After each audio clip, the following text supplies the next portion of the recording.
रविवार 8 दिसंबर 2024। आज की जो मुख्य समाचार हैं, जो कल की प्रमुख घटनाएं हैं, उनका इसमें विस्तार से चर्चा करेंगे। आप वीडियो को अंत तक देखें। नमस्कार, मैं नंदन सिंह बिष्ट। आप देख रहे हैं मेम दस्तावेज। अगर आप इसको यूट्यूब चैनल पर देख रहे हैं और चैनल पर नए हैं तो चैनल को सब्सक्राइब करें और बेल का आइकन भी दबाएं ताकि जैसे मैं वीडियो डालूं उसकी सूचना आप तक पहुंच सके। अगर आप इसको हमारे दूसरे सोशल मीडिया प्लेटफॉर्म पर देख रहे हैं तो वहाँ पर इसको लाइक कर लें, हमें फॉलो करें और हमें ज्वाइन करें और जितना हो सके वीडियो को ज़्यादा से ज़्यादा शेयर करें। कल की बड़ी खबर है, नेता प्रतिपक्ष राहुल गांधी के दावे की रही कि उनका कहना है कि मोदी सरकार नया टैक्स स्लैब लाने की तैयारी में है। पश्चिम बंगाल की सीएम ममता बनर्जी के बयान की रही, उन्होंने इंडिया ब्लॉक का नेतृत्व करने की इच्छा जाहिर की। रक्षा मंत्री राजनाथ सिंह 3 दिन के दौरे पर रूस जाएंगे। रूस में बनी आईएनएस तुसील को इंडियन नेवी में शामिल करेंगे। शंभू बॉर्डर पर धरना दे रहे किसान केंद्रीय कृषि मंत्री के साथ मीटिंग करेंगे। सहमति नहीं बनने पर 101 किसानों का जत्था दिल्ली मार्च करेगा। विस्तार से कल की खबरों पर चर्चा। राहुल बोले, सरकार नया टैक्स स्लैब लाने की तैयारी कर रही है जिसमें 1500 से ज्यादा के जो कपड़े होंगे उन पर जीएसटी 18% करने जा रही है। कांग्रेस नेता राहुल गांधी ने केंद्र सरकार की टैक्स नीति पर सवाल उठाए। उन्होंने अपने एक्स पर लिखा कि जीएसटी से लगातार बढ़ती वसूली के बीच सरकार एक नया टैक्स स्लैब पेश करने जा रही है। सरकार 1500 रुपये से ऊपर के कपड़ों पर जीएसटी 12 से बढ़ाकर 18% करने जा रही है। राहुल ने जीएसटी को गब्बर सिंह टैक्स बताया। 2017 में लागू था जीएसटी। 1 जुलाई 2017 को देश में जीएसटी लागू हुआ था। इसके बाद केंद्र और राज्य सरकारों के 17 करों और 13 उपकरों को हटा दिया गया और जीएसटी में 5, 12, 18 और 28% के 4 स्लैब हैं। सरकार ने नवंबर में जीएसटी से 1.82 लाख करोड़ जुटाए। सरकार ने नवंबर 2024 में जीएसटी से 1.82 लाख करोड़ जुटाए हैं। सालाना आधार पर इसमें 8.5% का इजाफा हुआ है। नवंबर 2023 में 1.68 लाख करोड़ का जीएसटी कलेक्शन हुआ था। वहीं वित्त वर्ष 2024-25 में जीएसटी से अब तक 14.56 लाख करोड़ आए हैं। ममता बोली, एनडीए इंडिया ब्लॉक मैंने बनाया, मौका मिला तो लीड करूंगी। सपा शिवसेना उद्धव ने इसका समर्थन किया। पश्चिम बंगाल की सीएम ममता बनर्जी ने कहा, मैंने इंडिया ब्लॉक बनाया, इसका नेतृत्व करने वाले इसे ठीक से नहीं चला सकते तो मुझे मौका दें। शिवसेना उद्धव सांसद संजय राउत, समाजवादी पार्टी और एनसीपी शरद पवार ने ममता के बयान का समर्थन किया है। ममता ने हरियाणा, महाराष्ट्र और उपचुनाव में इंडिया ब्लॉक के खराब प्रदर्शन पर नाराजगी भी जताई। और ये बता दें कि जब इंडिया ब्लॉक बना था और नीतीश कुमार इससे बाहर हुए थे तो तब भी ममता बनर्जी कभी इंडिया ब्लॉक में रहने की बात करती रही, कभी उसे बाहर रहने की बात कही, कभी समझौते की बात कही, कभी समझौता नहीं करने की बात कही। हमेशा इंडिया ब्लॉक बनाने और उसके अंदर कंफ्यूज की स्थिति पैदा करने में हमेशा तृणमूल कांग्रेस रही। भले ही वो जो उसके अपने प्रतिनिधि को इंडिया ब्लॉक की जो मीटिंगें हुई उनमें भेजती रही है, परंतु जहां पर सीट शेयरिंग की बात हो, जहां पर एक आपसी अंडरस्टैंडिंग की बात हो, वहां पर उन्होंने अलग चली हैं। अभी भी पता नहीं एक नई उन्होंने चाल चली है। भाजपा बोली, विपक्ष के नेताओं को राहुल पर भरोसा नहीं। अब हो सकता है कि ये संदेश, क्योंकि पश्चिम बंगाल में विधानसभा चुनाव है, विधानसभा चुनाव में ये सारा जो इंडिया ब्लॉक है ये भी होगा और भारतीय जनता पार्टी से भी इनका आमना सामना होगा।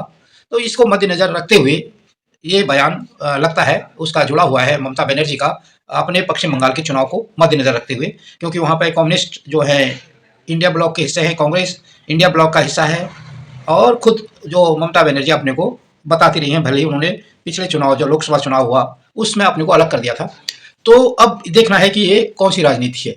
भाजपा ने इंडिया गठबंधन में नेतृत्व को लेकर ममता के बयान पर कहा, विपक्ष के नेताओं को राहुल गांधी और प्रियंका गांधी के नेतृत्व पर भरोसा नहीं है।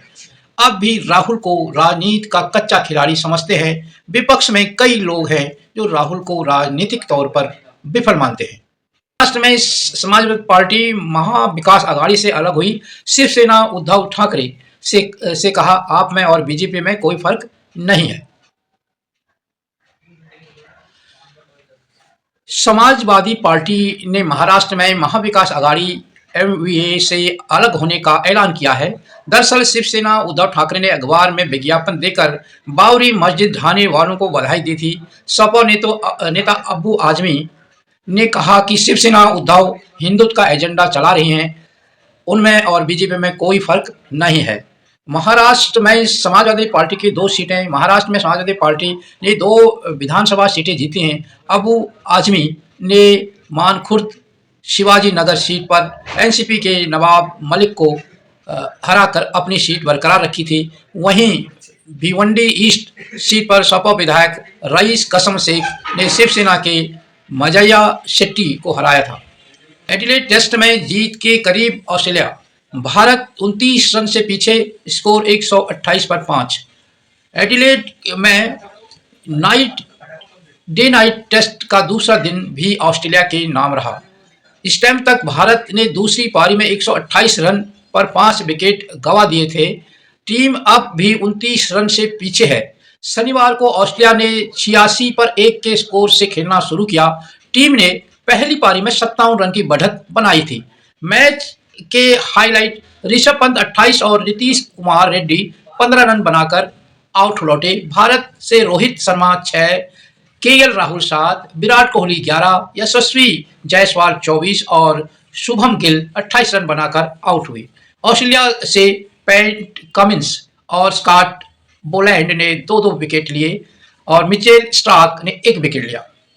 मृत महिला के परिवार को 25 लाख देंगे अल्लू अर्जुन। पुष्पा 2 की स्क्रीनिंग के दौरान हुआ था हादसा। फिल्म पुष्पा 2 के प्रीमियर के दौरान मची भगदड़ में मृत महिला के परिवार को एक्टर अल्लू अर्जुन 25 लाख रुपए की मदद देंगे। उन्होंने मृतक रेवती के परिवार के प्रति संवेदना जताई। अल्लू ने कहा, मैं इस घटना से दुखी हूं, घायलों का इलाज अपने खर्चे पर कराऊंगा। मृतक के पति ने अल्लू को जिम्मेदार ठहराया। अल्लू बुधवार रात हैदराबाद के संध्या थिएटर पहुंचे थे। उन्हें देखने के लिए भीड़ उमड़ी। भगदड़ में रेवती की मौत हो गई और 3 लोग घायल हो गए। घायलों में रेवती का 9 साल का बेटा भी है। मृतक के पति भास्कर का कहना है कि पत्नी और बेटे की हालत के जिम्मेदार सिर्फ अल्लू अर्जुन हैं। अगर उनकी टीम ने थिएटर आने वाली बात पुलिस को बताई होती तो इतना बड़ा हादसा नहीं होता। चप्पल सूट पर लगाई भगवान गणेश की फोटो, विरोध के बाद वॉलमार्ट ने प्रोडक्ट हटाए। अमेरिकी ई कॉमर्स कंपनी वॉलमार्ट की वेबसाइट पर ऐसे चप्पल और स्विम सूट बेचे जा रहे थे जिन पर हिंदू देवता की तस्वीर लगी हुई थी। अमेरिका में रहने वाले हिंदू समुदाय इस पर आपत्ति जताई, जिसके बाद कंपनी ने इन प्रोडक्ट को वेबसाइट से हटा दिया। अब एक नज़र उत्तराखंड की खबरों पर।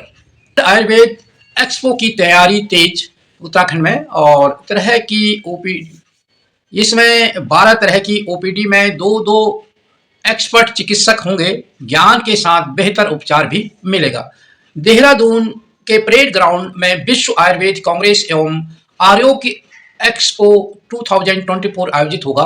12 दिसंबर से आयोजित होने वाले इस कार्यक्रम को लेकर आयुर्वेद विभाग जीरो से तैयारी में जुटा हुआ है। देश और दुनिया के आयुर्वेद एक्सपर्ट इस कार्यक्रम में शामिल होंगे। संभावना है कि कार्यक्रम का उद्घाटन प्रधानमंत्री मोदी कर सकते हैं।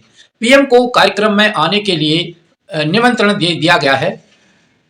लोगों को परामर्श और उपचार दोनों मिलेगा। विश्व स्तरीय इस कार्यक्रम में विशेषज्ञ आयुर्वेद के हर एक पहलू पर बात करेंगे। साथ ही विशेषज्ञ चिकित्सक डेलीगेट्स के साथ ही सामान्य लोगों को भी उपचार उपलब्ध कराएंगे। इसके लिए 12 तरह की ओपीडी पूरे समय एक्टिव रहेगी। हर एक ओपीडी में 2-2 विशेषज्ञ चिकित्सक तैनात रहेंगे, जिनसे परामर्श के साथ साथ उपचार सुविधा भी मिलेगी। उत्तराखंड से देश और दुनिया में जाएगा आयुर्वेद का मैसेज।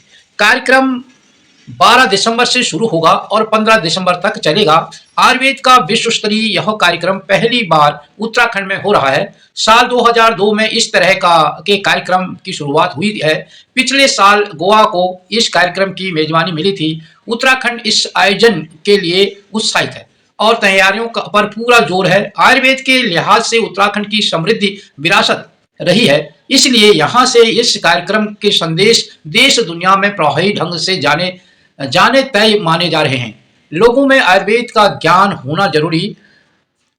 अपर सचिव आयुष डॉक्टर विजय कुमार योगदंडे ने बताया कि कार्यक्रम में 12 ओपीडी सक्रिय होंगी। इसके लिए तैयारियां चल रही हैं। हर ओपीडी में दो विशेषज्ञ चिकित्सकों की ड्यूटी लगाई जा रही है। उन्होंने बताया कि इसका मकसद है कि कार्यक्रम का हिस्सा बनने वालों को आयुर्वेद का ज्ञान भी मिले, साथ ही उनके रोगों का निदान भी परंपरागत चिकित्सा से संभव हो जाए। ये ओपीडी जहां मिलेगा परामर्श और उपचार, मर्म चिकित्सा, अस्थि संधि एवं गर्म आघात चिकित्सा, दूसरा नाड़ी परीक्षा, क्षार सूत्र, अग्नि कर्म एवं रक्तक्षरण, चौथा होगा नेत्र शिरो नशा एवं कर्ण रोग चिकित्सा, पांचवा होगा पंचकर्म चिकित्सा, छठा होगा स्त्री एवं प्रसूति रोग चिकित्सा, सातवां होगा बाल रोग चिकित्सा, आठवां होगा वृद्धजन रोग एवं मानस रोग चिकित्सा, नौवां स्वस्थ वृत्त एवं अष्टांग योग चिकित्सा, 10वां होगा किचन फार्मेसी एवं अरोमा थेरेपी और 11वां होगा प्राकृतिक चिकित्सा, 12वां जो होगा वो होगा होम्योपैथी चिकित्सा। ये 12 ओपीडी चलेंगे। सीएम धामी 2 दिवसीय रुद्रप्रयाग दौरे पर। स्थानीय लोगों ने किया जोरदार स्वागत। ऊखीमठ ओंकारेश्वर मंदिर में बाबा केदार का आशीर्वाद लिया। केदारनाथ विधानसभा उपचुनाव में जीत के बाद मुख्यमंत्री पुष्कर सिंह धामी रुद्रप्रयाग दौरे पर पहुंचे। सीएम देहरादून से दोपहर बाद ऊखीमठ पहुंचे। इसके बाद ओंकारेश्वर मंदिर गए। यहां उन्होंने भगवान केदारनाथ एवं भगवान मध्येश्वर के दर्शन और पूजा की। साथ ही सीएम ने पांडवों का आशीर्वाद लिया। सीएम का रुद्रप्रयाग में 2 दिवसीय दौरा है। उनके यहां पहुंचने पर तीर्थ पुरोहितों और स्थानीय लोगों ने जोरदार स्वागत किया। इस दौरान बड़ी संख्या में लोग मौजूद रहे। रविवार को सीएम शीतकालीन यात्रा की शुरुआत करेंगे। इसके बाद मुख्यमंत्री रुद्रप्रयाग जिले के पर्यटन ग्राम सारी में एक होम स्टे में रात्रि प्रवास करेंगे। उत्तराखंड बनने के बाद धामी पहले सीएम हैं जो जिले के किसी गांव में रात्रि विश्राम करेंगे। इस दौरान सीएम स्थानीय लोगों के साथ संवाद कर उनकी समस्याओं को सुनेंगे। साथ ही राज्य सरकार की जन कल्याणकारी योजनाओं से भी अवगत कराएंगे।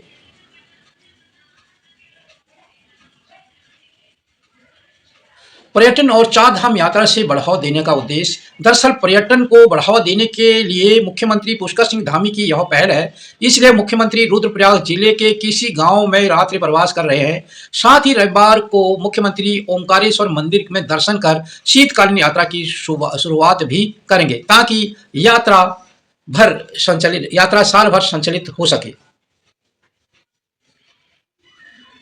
मुख्यमंत्री ने कहा कि सरकार का उद्देश्य है कि प्रदेश में पर्यटन को बढ़ावा मिल सके, साल भर 4 धाम यात्रा का संचालन हो। उन्होंने कहा कि 4 धाम यात्रा मार्गों पर तमाम होटल, होम स्टे, वाहन चालकों को साल भर कमाई का साधन मिल सके, इसलिए राज्य सरकार ने शीतकालीन यात्रा शुरू करने का निर्णय लिया है। होमगार्ड स्थापना दिवस रैतिक परेड का आयोजन। मुख्यमंत्री पुष्कर सिंह धामी कार्यक्रम में शामिल हुए। होमगार्ड के लिए 4 बड़ी घोषणाएं की।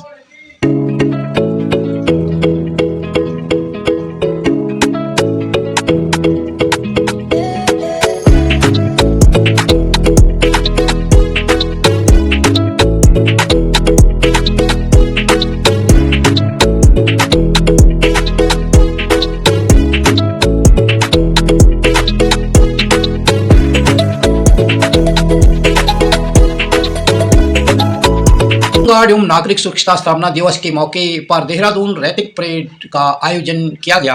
होमगार्ड मुख्यालय में आयोजित हुए इस परेड में मुख्यमंत्री पुष्कर सिंह धामी बतौर मुख्य अतिथि शामिल हुए। इस दौरान पुलिस महानिदेशक दीपम सेठ, विधायक उमेश शर्मा और खजानदास भी मौजूद रहे। मुख्यमंत्री पुष्कर सिंह धामी ने होमगार्ड द्वारा आयोजित परेड की सलामी ली और परेड का निरीक्षण किया। कार्यक्रम के दौरान होमगार्ड जवानों के बच्चों को होमगार्ड राहत कोष से छात्रवृत्ति भी दी गई। मुख्यमंत्री ने दोनों छात्रों को 20,000 और 12,000 के चेक दिए। कार्यक्रम के दौरान मुख्यमंत्री पुष्कर सिंह धामी ने होमगार्ड जवानों के लिए 4 बड़ी घोषणाएं भी की, जिसमें 2 बड़ी घोषणाएं पुलिस और एसडीआरएफ जवानों की तरह होमगार्ड स्वयंसेवकों को प्रोत्साहन भत्ता दिया जाएगा। इसके साथ 3 वर्ष में दिए जाने वाले वर्दी भत्ते को प्रति वर्ष किया जाएगा। 60 साल पूर्ण करने वाले को होमगार्ड कल्याण कोष से दी जाने वाली राशि 50,000 की जाएगी।